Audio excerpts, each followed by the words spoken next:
Okay, recording in progress. Welcome to the Grow Like a Mother podcast. I'm your host, Jill. I'm a time management strategist, author, award-winning speaker, and advocate for all things growth in motherhood. If you are listening to this, a quick reminder that you can also catch us on YouTube. We're over there, so you can actually see the conversation that I'm having today with Traci in action. My guest, Traci, is the founder of Adulting University, which is so cool. This is where she helps homeschool teens navigate the transition into adulthood and do it with confidence.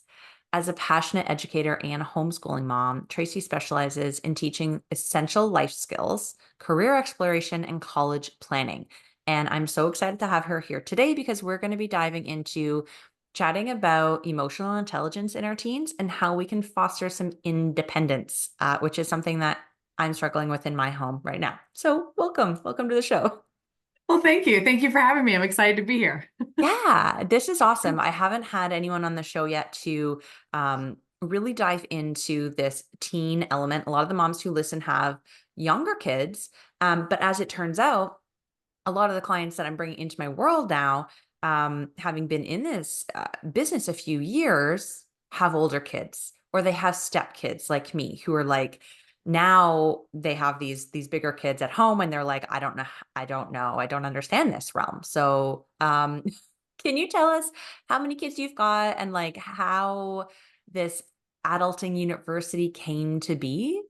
Yeah, absolutely. So we have two kiddos. My son, who is almost 12, he's a sixth grader. So he's right in that preteen puberty stage, all the hormones, all the craziness going on. And then we have a daughter who's about a year, almost a year and a half. So kind of both spectrums of starting all over plus going into that later in life stage, which is really fun, right? It's always good stuff. And then as far as adulting university, so part of that came to be from my own personal journey when I was a young adult of just like not knowing what I wanted to do with my life, not understanding money, and just making a lot of poor choices. Not great relationship choices, just all the things. And so I went on this like huge personal development journey, self-discovery journey, and learned as much as I possibly could. I think I did like every assessment known to man. I like spent all this time like reflecting and just doing all these things, all these trainings. And then I started working in higher education, and my job was to go out to the community, into high schools, into groups with teenagers, and kind of do career exploration with them, talk about here's the possibilities, here's these non-traditional careers you could go into. And as I started having these conversations with these kids, I'm like, oh my gosh, they're all going down the same path I went down. Like, nobody's helping them. Nobody knows how to help them figure out their career path. They just decide, oh, I'm just going to go with this because mom said I'd be good at it, or somebody told me I'd be good at it, or well, I like gaming, so I guess I should be a video game designer. Like they just like make these assumptions without like good, clear direction. I'm like, hey, that might be the great option, but it might not. And then, of course, the whole higher education piece of spending so much money and wasting so much time and major changing and all that. And I was like, somebody's got to do something. And so that's kind of where I stepped into that role, like, all right, well, I can do this. And then just kind of went from there. And then have recently in the last year and a half really niched down to homeschool families. Hmm. It's so interesting that you have had that journey because I had that journey too, in terms of like just going into something that I didn't really know what it meant and making these decisions along the way and having no support. I think probably all of the people listening can feel that, and we definitely want better for our kids because yes, we need to sort of let them figure out life and struggle, but also when we know better, we can teach them better and they can get through this a little bit faster. Don't worry, they will always have their own struggles, moms. We can't take that away altogether. Even if we wanted to, right? Right. I think this is so cool because so many people are being homeschooled now, especially post pandemic, right? It could happen again too, where we run into this homeschooling situation. That's happened in my community. Not pandemic related. One of the high schools that was being built wasn't actually ready on time. So all the grade nines just 2 days before school were like virtual schooling all of a sudden. So we're all in this, even if we're not homeschool parents traditionally, like full time. So I love this. I think that the skills that you're teaching, it, a lot of it I imagine, is like the decision making. Like, how can we look at things critically? Is that a big piece of it? Yes, yes. The critical thinking piece is a very big piece of it because unfortunately, youth today, especially the generation coming, they don't have those skills because it's too easy. You just get on Google, you just get on your phone and you can like use AI and find the answers, but it's causing them not to be able to like think for themselves and actually problem solve. I'm actually writing a book on all this right now, and one of the chapters where I'm talking about critical thinking, I relate to in the Lego movie with Emmett. I'm Mm, like, all of our kids are Emmets. Like they just go through the motions and oh, somebody said this, so I'm just gonna believe it. And like, okay. And I'm like, that's so terrible because what's gonna happen in 10, 15 years when these kids are the ones making big decisions, they're running companies or they're in the government and they don't know how to think critically and actually like find the facts and make smart decisions. Like it is scary to think about. Because it's just the world we live in now makes it kind of hard for them to learn those skills. yeah, there's not a lot of opportunities that come their way naturally. We sort of need to figure out how to weave them in. I know like for my older ones, they're 11 and 14, and it's really good if they're pretty good about engaging if there's an activity to do. But as soon as you take their tech away and it's like, well, what do I do? Mhm. What should I do with my time? I'm like, well, we've got not a pool table, we've got a ping pong table, we've got an air hockey table, we've got darts, we've got cornhole. Like there are games. There's so much to do here. You could go for a walk, take your bike. Like here are some suggestions of things, but it's almost like there's nothing. It's not that there's nothing happening, clearly, but it's this unawareness of what to do with themselves that I find. Is that common? Do you get that a lot? Yes, Yeah. yes, it is very common, especially gaming, like especially kids that like to game or on their phones a lot. You take the tech away and they're like lost. They're like, I don't know what to do with myself now. And they sit there and stare at you and they're like my son does the same thing. And I'm like, all right, buddy, like, will you tell me what are some options? And his issue a lot of time, because he's such a social kid, he's like, well, I don't want to do that by myself. Well, I don't want to do that by myself. And I'm like, yes, but you're gonna have to. Like Right. mom and dad are working. You cannot just go, we can't go play with you all the time. Um, but yeah, that is a very common thing. I see where kids are just kind of like, or they give up easy. They don't want to like, oh, okay, I hit a roadblock, or this is too complicated for me to think through this, so I'm just giving up and quitting on it. And it's Yeah. like, no, no, like it's scary. It really is. Like if these kiddos don't start to really develop those skills, I mean, they don't know how to research anymore. They don't know what like legitimate resources are or any of that stuff. And it's like, oh my gosh, like, oh no. It's scary of what can happen for our youth too. We don't want our kids to be gullible and to be naive and to, buy into people's lies or any of those kinds of things. But that's kind of where it's heading if we don't step in and do something. That's why I love this work that you're doing. It's so needed. And like as a parent and as a step parent, especially, I feel very ill-equipped to help these guys. Specifically with this independence piece. Can we talk about that? Like, what are some of the things that you do or that we as listeners can do to just even start opening up this conversation with them, and giving them a few tools to get started? Yes, I think the biggest thing is giving more responsibility. I see so many times, especially like, we want the best for our kids as parents. And so sometimes what we do is overcompensate Right. and we just do it for them, or we want to make life easier for them. So we don't give them things to do. We don't like have them learn from consequences and all those things. But in what we're actually doing is hurting their ability to be responsible and be independent. It's just like anything else. It's kind of that sense of an entitlement aspect. If you're giving people everything, what's their motivation to work hard for something, or what's their motivation to change what they're doing? And it's the same with our kids. So having them have responsibilities, whether it's chores around the house or things to do or consequences to their actions, like, okay, I told you to get off the game, you didn't get off the game, guess what, you lose the game tomorrow, like no screens tomorrow. Or it's just those natural consequences that happen, especially with teenagers. Friends and technology tend to be the big ones for them, right? That's what they really enjoy the most. And it's like, well, guess what? I might have to take this away from you. I was actually talking to a mom this past weekend at our soccer tournament, and her son at one time on the field, it was a couple seasons ago, told her to shut up from the sideline. And she was just like, uh-uh. And so his consequence was during the game, he sat the bench the rest of the game.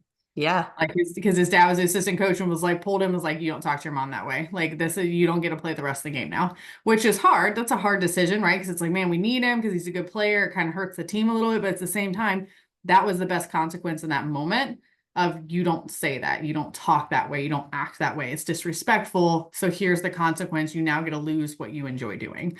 Um, and it's just those things that's really what teaches that true independence and responsibility. It starts a lot with that. That resilience, I think, is where so many kids are kind of lacking, that resilience of being able to kind of push through hardship or overcome situations.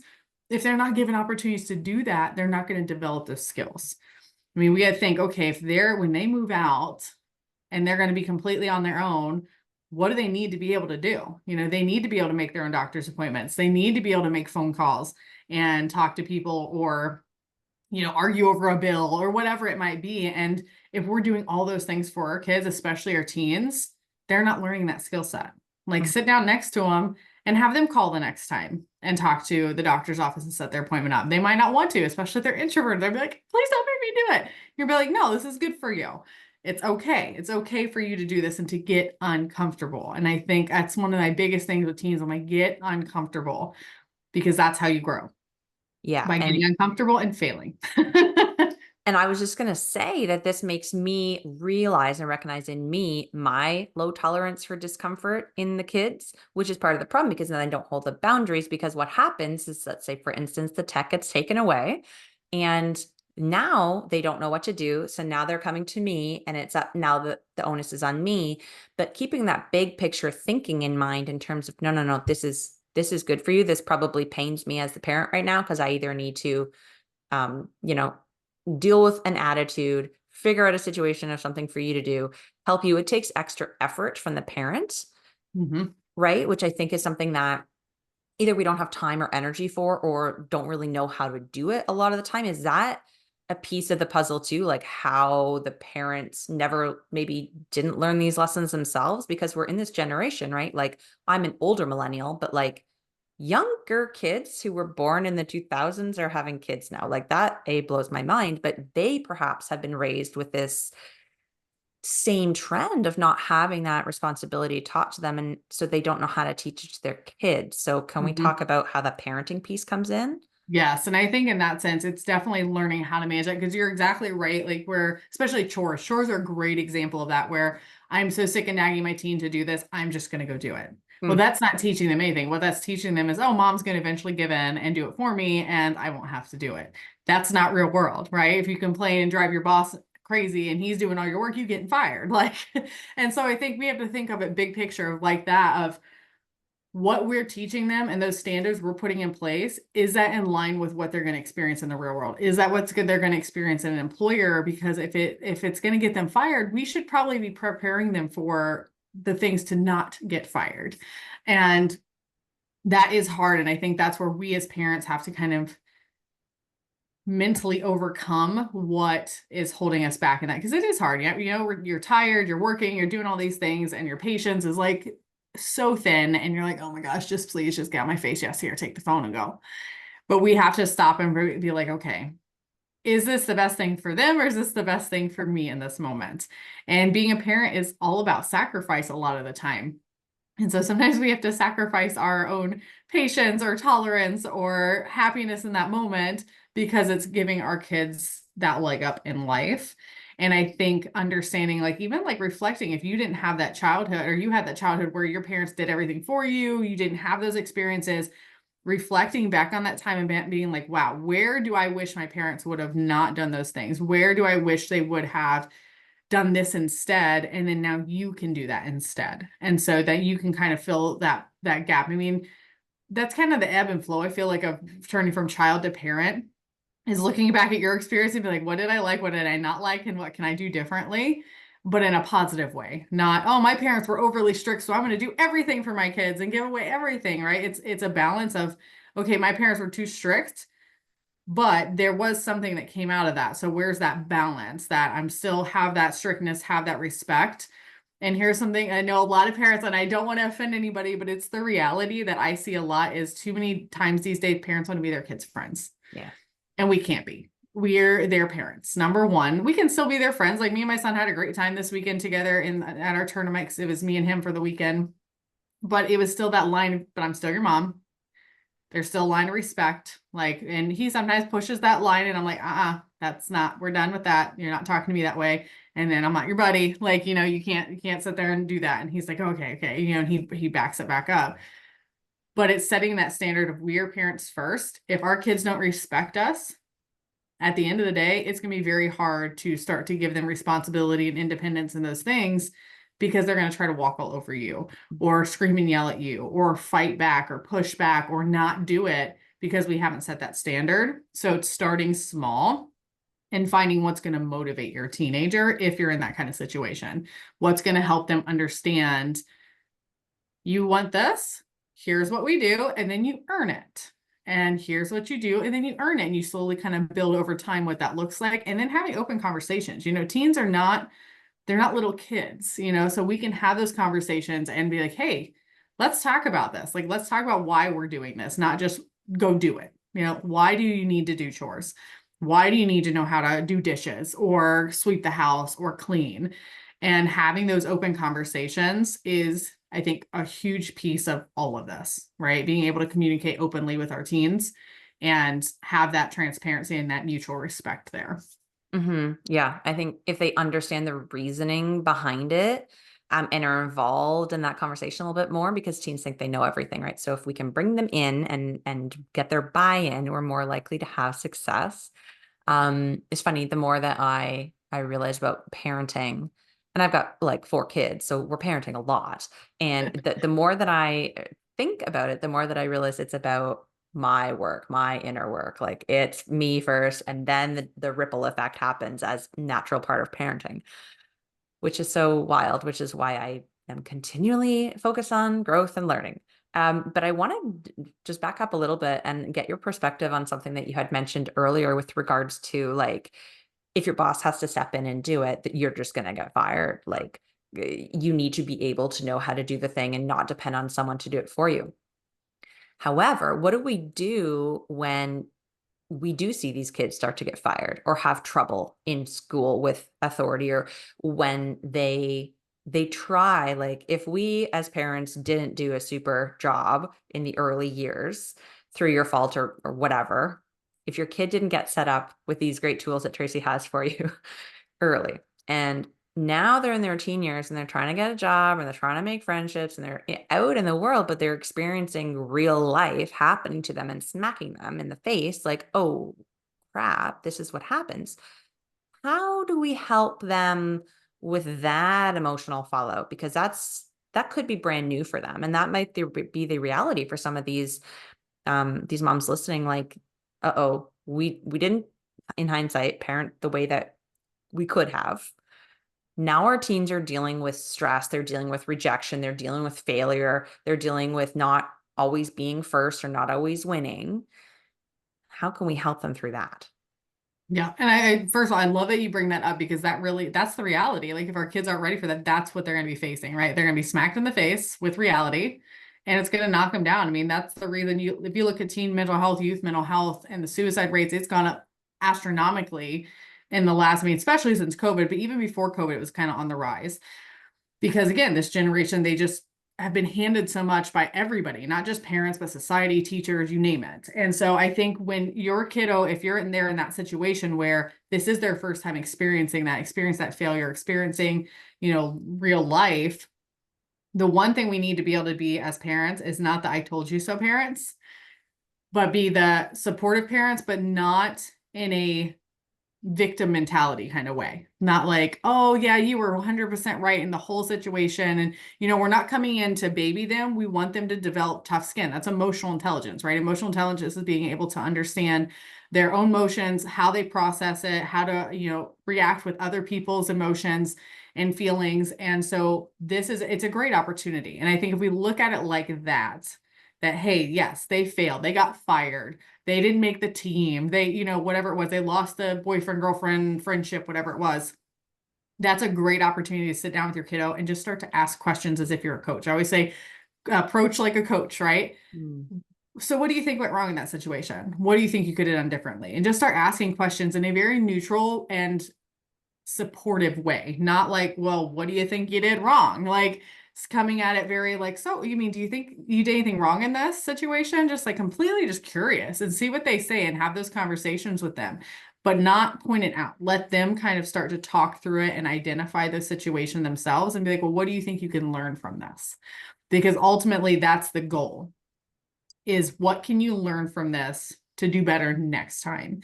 And so I think sometimes what we have to do when our kids are facing, especially when they're older teens or young adults at that point, it's being the supportive ear to listen to them and asking those questions, helping them to uncover themselves. What's the root cause? Because ideally, what we're trying to do now is not lecture as parents and be like, well, here's why that happened. Here's why it's going to happen again. If you don't do this, we need them to figure it out, or it's going to just keep repeating. And so sometimes that is the questions and giving support and encouragement and saying, you know what? And being like, I know that sucks, right? That happened and that's terrible. What could we do better next time? What could the situation have looked like if, we reacted differently, and just having that conversation. And the reality is some kiddos are going to have to fail a lot before they get it. And that's going to be really hard for parents to see that happen over and over. The worst thing you can do is step in though and start to do it for them. It's totally okay to be supportive, to, help them get help and support, encouragement, right? Like maybe getting a coach for them or a counselor or something like that, or helping them get that way. But at the end of the day, you can lead a horse to water, but you can't make them drink. And I think that can be so hard as parents because it does happen, at the end of the day. I mean, not to be depressing about it, but at the end of the day, it's their decision to make changes, not make changes, get support, not get support.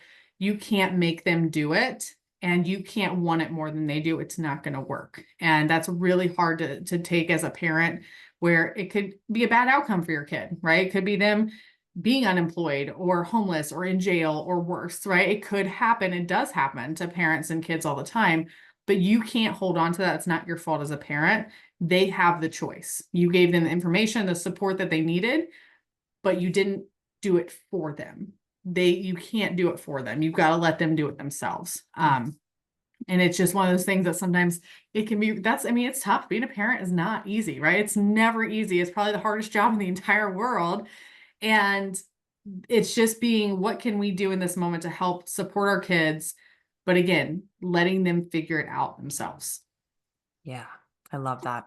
And I'm just reflecting back on even something that happened with me and my work this past month. And things don't always go perfectly, and having that awareness to reflect and take personal responsibility for pieces that were within your control that you can change, or maybe where you messed up or could have done something differently. That's not something that just teens need. Like starting it early is fantastic, because by the time they're in their 30s and 40s, they'll have that skill and they'll be able to navigate life without feeling so like punched in the feelings every time something like doesn't go correctly.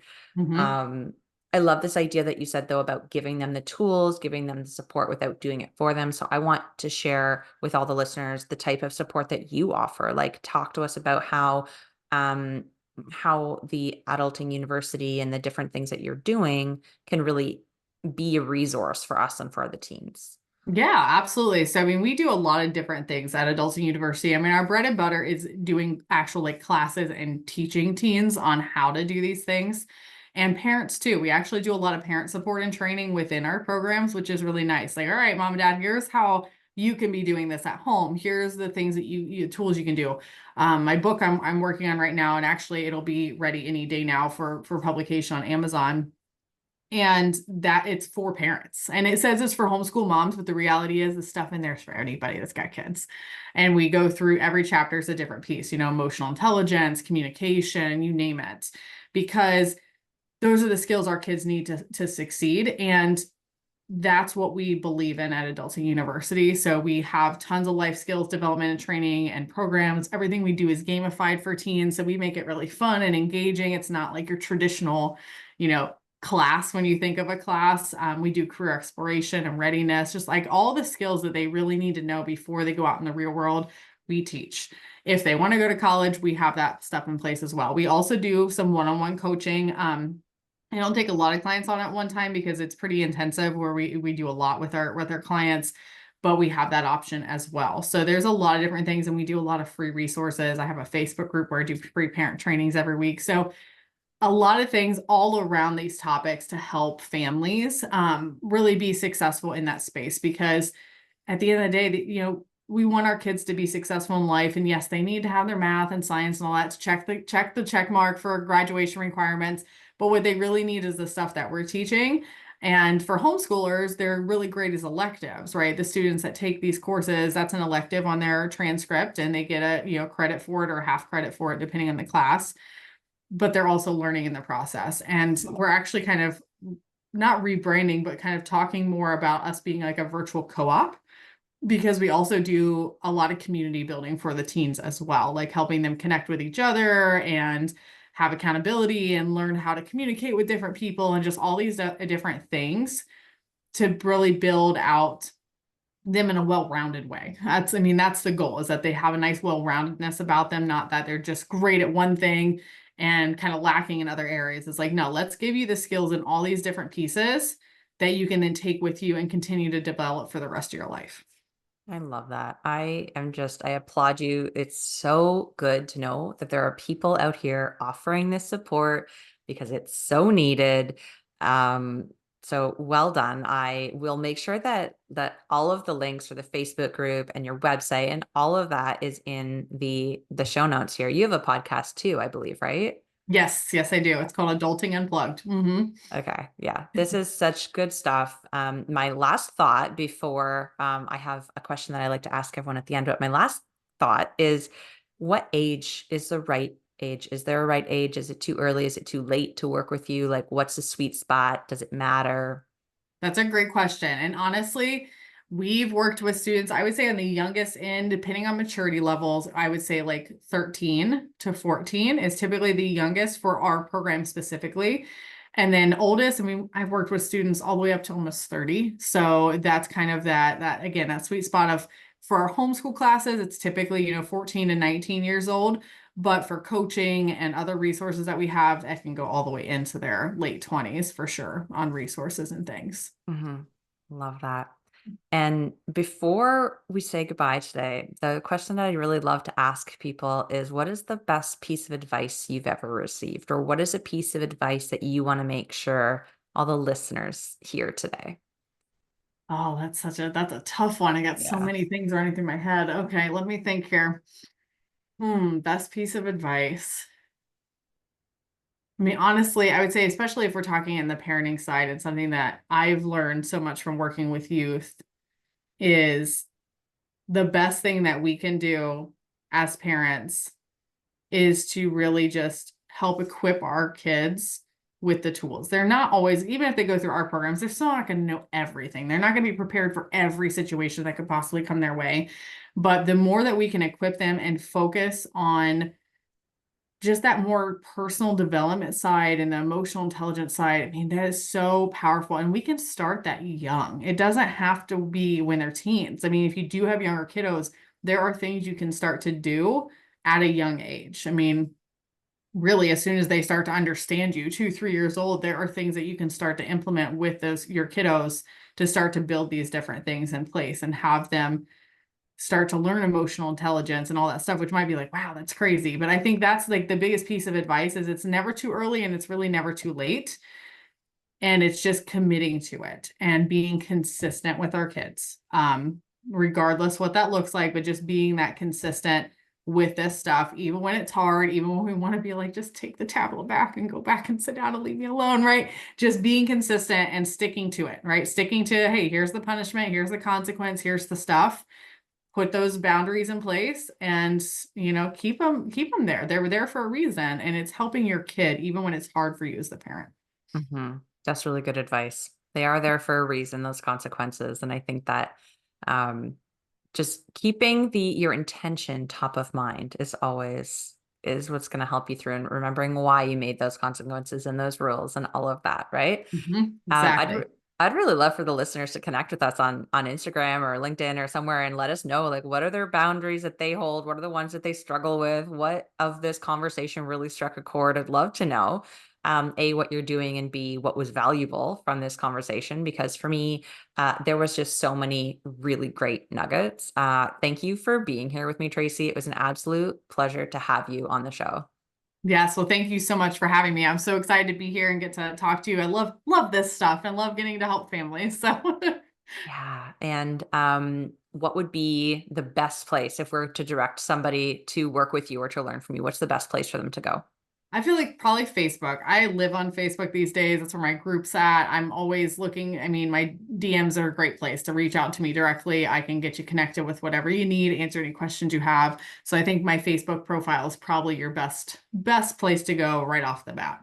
Amazing. We will definitely link that in. And for the listeners, thanks for staying to the end. And until next week, keep on growing like a mother.